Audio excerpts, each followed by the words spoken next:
Anemometer, इसका नाम है एनीमोमीटर। गति का यूनिट क्या है? वेलोसिटी का यूनिट क्या है? वेलोसिटी कैसे नापते हैं क्या लिखते हैं आगे उसके? वेलोसिटी, स्पीड, मीटर पर सेकेंड, किलोमीटर पर आवर, ये लिखते हैं ना। मीटर पर सेकेंड क्या होगा? स्पीड हो गया। ये क्या बताता है कि हमारे यहाँ वो तो क्या बता दिया कि किस दिशा से हवा आ रही है, ये बताएगा कि किस रफ्तार से हवा आ रही है। What is the speed of the wind. हम इसमें क्या करते हैं, फिक्स समय में इसका रीडिंग लेते हैं। एक रीडिंग लेंगे, आफ्टर 3 मिनट दूसरा रीडिंग लेंगे। वो 2 रीडिंग का हम फिर कैलकुलेशन करेंगे और एवरेज विंड स्पीड निकालेंगे मैथमेटिकल कैलकुलेशन से। तो उससे हम क्या पता लगा लेंगे कि हमारे एटमॉस्फेयर में हवा की रफ्तार एवरेज कितना है। अब जब आंधी तूफान आता है, बहुत तेज हवा आता है, तो ये पागल टाइप का घूमता है, ठीक है। मतलब इतना तेज घूमता है, फट फट फट आवाज आता है इससे। अभी तो स्मूथ है, मतलब कुछ नहीं, करंट ब्रिज है, अभी तो धीरे हवा चल रही है। जहाँ हवा की रफ्तार, अब जैसे साइक्लोन आता है तो ये पूरा हिला देता है, इतना तेज चलता है। इसको हम लोग नापते किसमें हैं? Kilometre per hour. लेकिन मौसम विभाग इसको नापता है नॉट में, KNOT, नॉट में हम लोग नापते हैं इसको। 1 not wind, 2 not wind, 3 not wind, ऐसा नापते हैं हम। लगभग 2 kilometre per hour is 1 not, ठीक है। 1 नॉट विंड होता है, हम लोग उसको नॉट में नापते हैं। क्यों? हम लोग एरियल डिस्टेंस लेते हैं, हवा का डिस्टेंस। यहाँ से बिलासपुर 250 किलोमीटर एरियल डिस्टेंस। खंभा गाड़ी यहाँ से एक रस्सी खींचे, बिलासपुर खंभा गाड़ी की रस्सी खींचे, वो एरियल डिस्टेंस हो गया। उसको बोलते हैं नॉटिकल डिस्टेंस। तो नॉटिकल डिस्टेंस को हम नॉट, वहाँ से नॉट आया है, हम उसको नॉट से नापते हैं। क्योंकि ऊपर तो कोई नहीं है ना, मतलब ऊपर कोई पेड़ पौधा टेढ़ा मेढ़ा रास्ता तो है नहीं, और हवा को तो रास्ता देख के आना नहीं है। हवा चलेगा, सीधा चलेगा, आ जाएगा। बीच में कोई उसको धक्का दिया, दूसरी हवा आई, धक्का देगी, उधर चला जाएगा, उधर से धक्का खाएगी, इधर आ जाएगा। तो हवा ऊपर ऊपर क्या है, क्रॉस करेगा, लेकिन नहीं क्रॉस करेगा तो सीधा आएगा।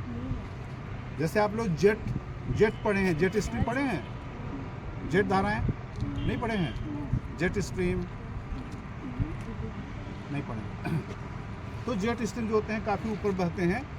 और जेट हवाई जहाज का नाम सुने हैं ना, हवाई जहाज को जेट बोलते हैं। जेट क्यों बोलते हैं उसको? हवा में उड़ता है। और बाकी हवाई जहाज क्या बोलते हैं, तो हवा में उड़ता है। जेट जो होता है एक वेदर फेनोमेना है, जहाँ पे हवा 120 से 150 किलोमीटर प्रति घंटा के रफ्तार से चलती है।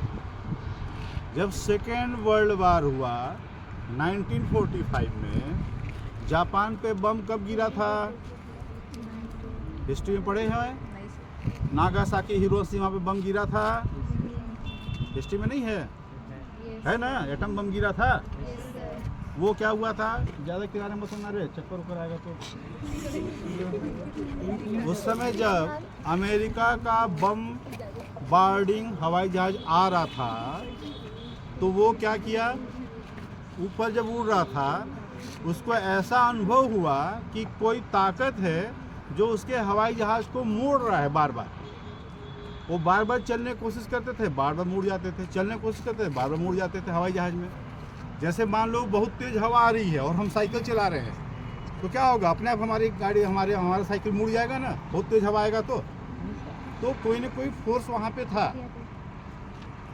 जब जाने लगे उन लोग बम गिरा के, तो उन लोग उनका क्या हुआ, इंजन उनका ऑफ हो, बंद हो गया।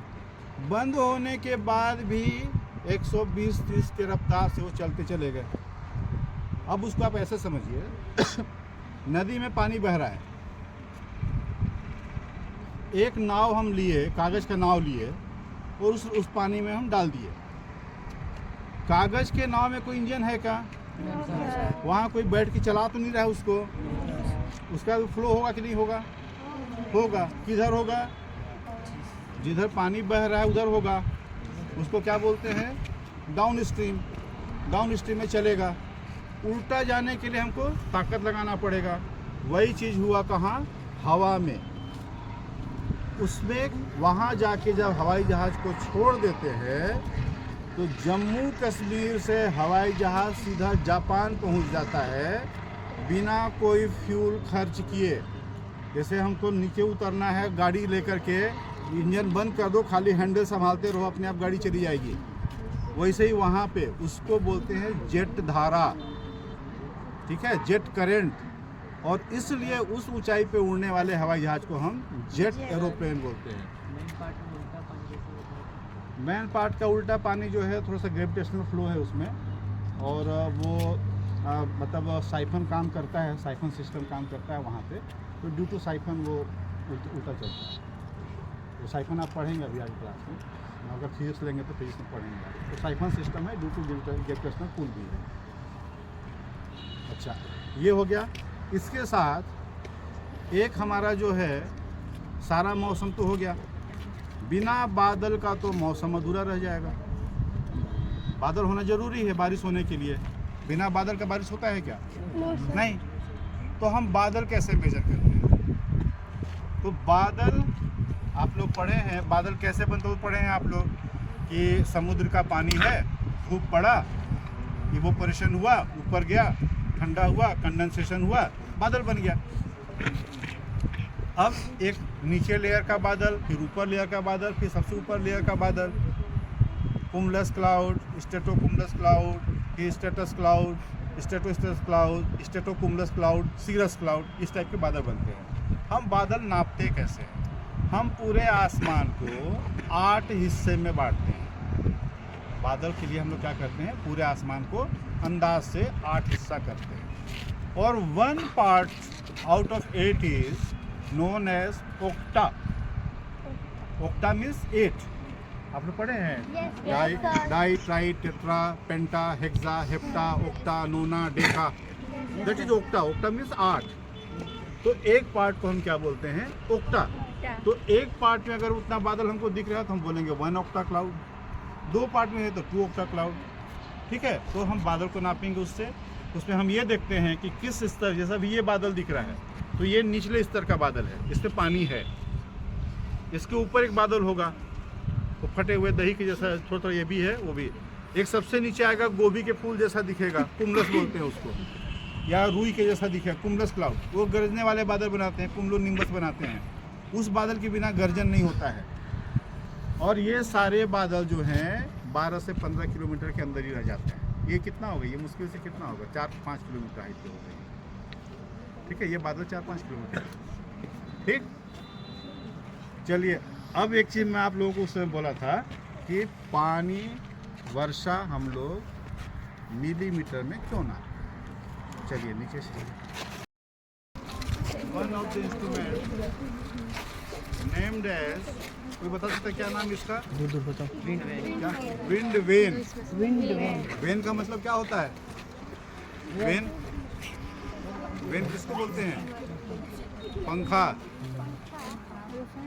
वेन किसको बोलते हैं? पंखा। गर्मी में जो हवा करते हैं, पंखा। ये पंखी है इसका, ये जो है ये वेन है। ठीक है, अब ये जब हवा चलेगी तो ये हवा की दिशा बताएगा। तो हवा की दिशा कैसे बताता है? ये हवा जिधर से आएगी, from which direction the air comes to the station, ये हमारा स्टेशन है। यहाँ पे हवा किस डायरेक्शन से आ रहा है ये होता है, ये डायरेक्शन बता रहा है। जैसे ये इधर हो गया तो हवा किधर से आ रहा है? नॉर्थ से आ रहा है। हवा नॉर्थ से आ रहा है, साउथ की तरफ जा रहा है। ये जैसे ऐसा हुआ, जहाँ रुकेगा ये उधर रुका, वेरिएबल हो गया, 180 डिग्री का डिफरेंस आ गया। अभी हवा साउथ से आ रहा है, नॉर्थ में जा रहा है। इधर से आएगा, इसको हम बोलेंगे सदर्ली विंड। मान लो ये यहाँ से ऐसे आ रहा है, इसको बोलेंगे वेस्टर्ली विंड।